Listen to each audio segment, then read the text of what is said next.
Olá, tudo bem? No vídeo de hoje, eu, Gabriela Balheiro e o Ian Ryuji vamos apresentar alguns tópicos da seção 15.4 do George Thomas, volume 2, edição 11 de cálculo. Integrais triplas em coordenadas cartesianas. Os tópicos abordados serão integrais triplas via soma de Riemann, volume de uma região no espaço, encontrando os limites de integração. Vamos lá? Hoje eu vou abordar o primeiro tema da nossa aula, que seria integrais triplas via soma de Riemann. Seria o sentido da nossa aula, para que elas servem?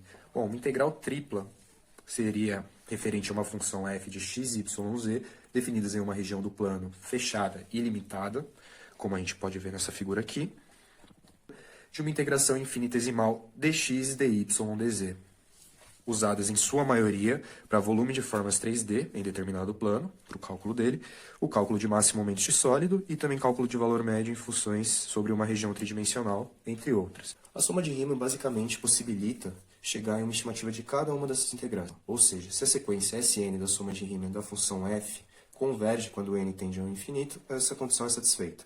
Agora vamos olhar isso graficamente para ficar com um melhor entendimento. Aqui a gente tem a integral tripla da função f de x, y, z, definida numa região sólida fechada que vamos denominar S, de um sistema de coordenadas x, y e z, de uma integração infinitesimal dx, dy, dz.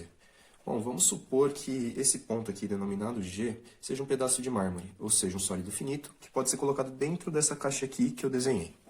Vamos imaginar esse pedaço de mármore, a região S, e vamos dividi-la então em pequenas subcaixas, assim como foi feito aqui. E esse ponto aqui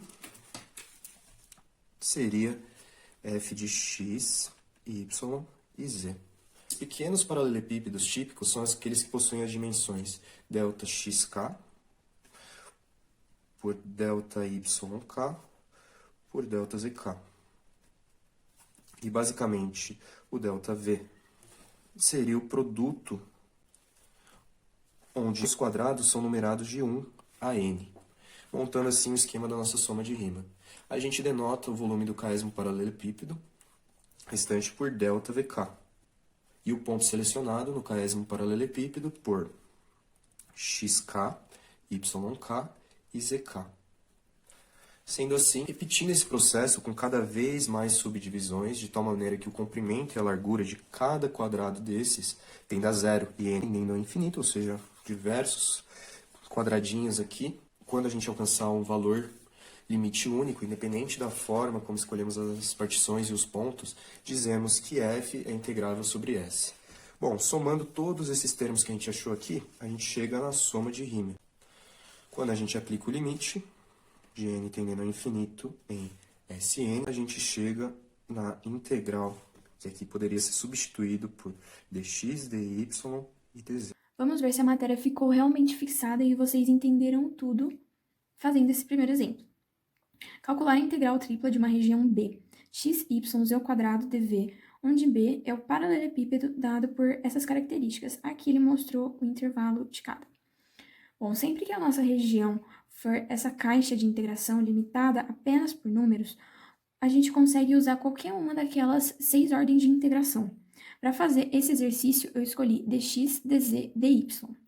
Como a gente já tem cada intervalo, é só jogar na integral. Então, ela passa a ficar desse jeitinho aqui.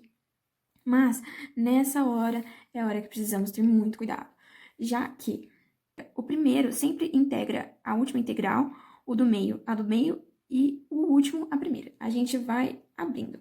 Fazendo essa analogia, a gente já consegue fazer as contas certinho. Bom, então, o primeiro a integrar é em x. Eu não vou perder muito tempo explicando aqui, porque todos já sabem, né? Então, aqui a gente separou o x, integrou ele, colocou os valores dos intervalos e chegou a esse daqui. O segundo a se fazer é o dz. Integrando em dz e colocando seus intervalos, a gente chega apenas em dy.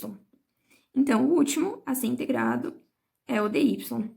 Fazendo essa integração e colocando todos os valores do seu intervalo, a gente chega no valor final de 27 sobre 4.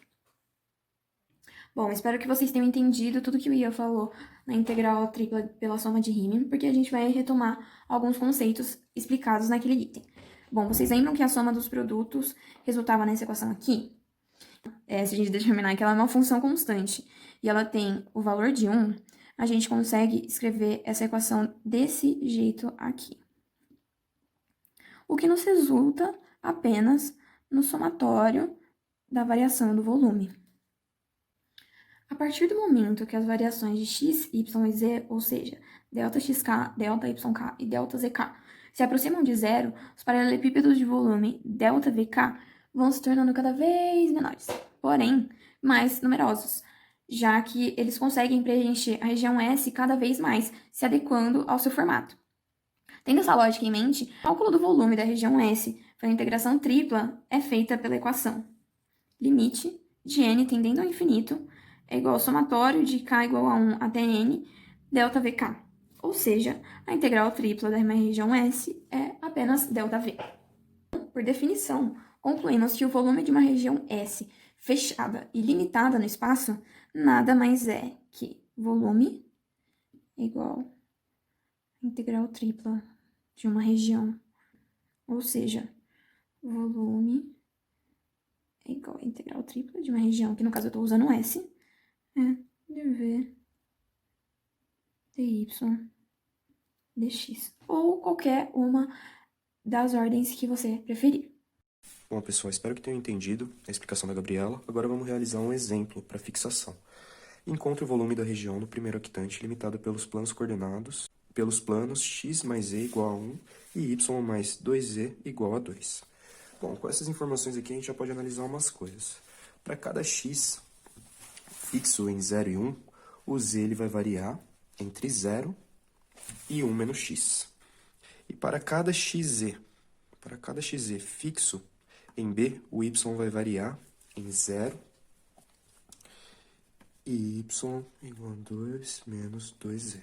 Voltando a integral aqui, de 0 até 1 para dx, de 0 até 1 menos x para dz e de 0 até 2 menos 2z para dy. Bom, realizando essa integral aqui, vamos começar por essa parte interna. Lembrando que a integral de uma constante vai ser x. Bom, agora aplicando esses limites aqui, vamos resolver isso aqui. Vai ser uma integral de 0 até 1 de 2, 1 menos x, menos 1 menos x ao quadrado. Aqui a gente percebe que é um quadrado perfeito. Aqui fazendo a propriedade distributiva, aqui o sinal está negativo. A gente pode cortar o 2x com 2x aqui, o menos 1 com o 2 aqui, ficando 1. Então, vamos ter 1 menos x quadrado. Então, vai ficar uma simples integral de 0 até 1 de 1 menos x quadrado dx. Realizando ela, vai ser igual a 2/3. E assim, a gente finaliza o exercício, encontrando o volume da região.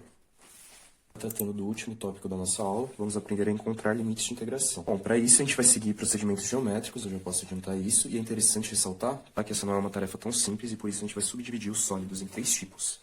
Temos sólidos do tipo 1, onde z varia entre funções de x, y, z está variando entre funções de x e y, e é o tipo de sólido mais comum que a gente mais encontra em exercícios. E x e y, no caso, está variando dentro da sua própria projeção no plano xy. Bom, aquele primeiro sólido que a gente viu pode ser considerado também do tipo 1, porque ele segue esses padrões.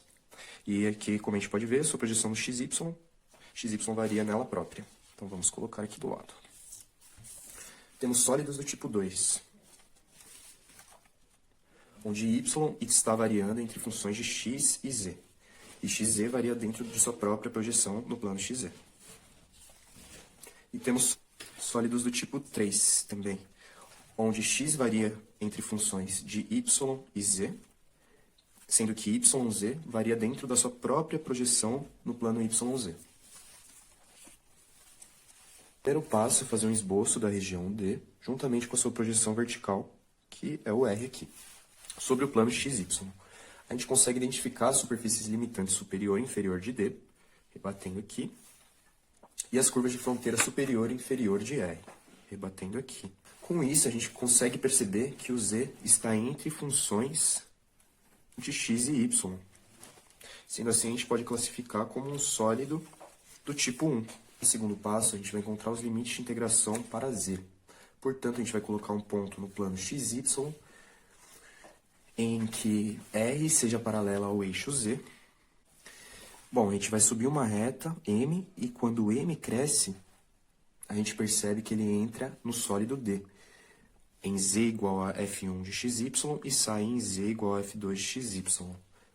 Terceiro passo, vamos encontrar os limites para Y. Desenhando uma reta L, passando pelo plano XY, que é paralela ao eixo X, pode perceber que ele vai entrar em y igual a g1 de x e vai sair nesse ponto aqui, y igual a g2 de x. Essa reta L, encontramos o limite de integração para y.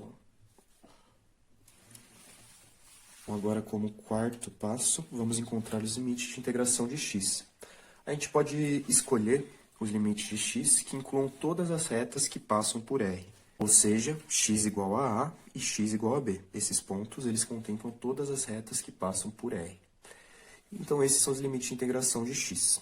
A gente vai escrever essa integral. A gente precisa lembrar que depois dessas conclusões, a gente tem que seguir uma regra, onde a integral mais interna tem que ser a que varia entre a maior quantidade de variáveis e a mais externa, que varia entre números.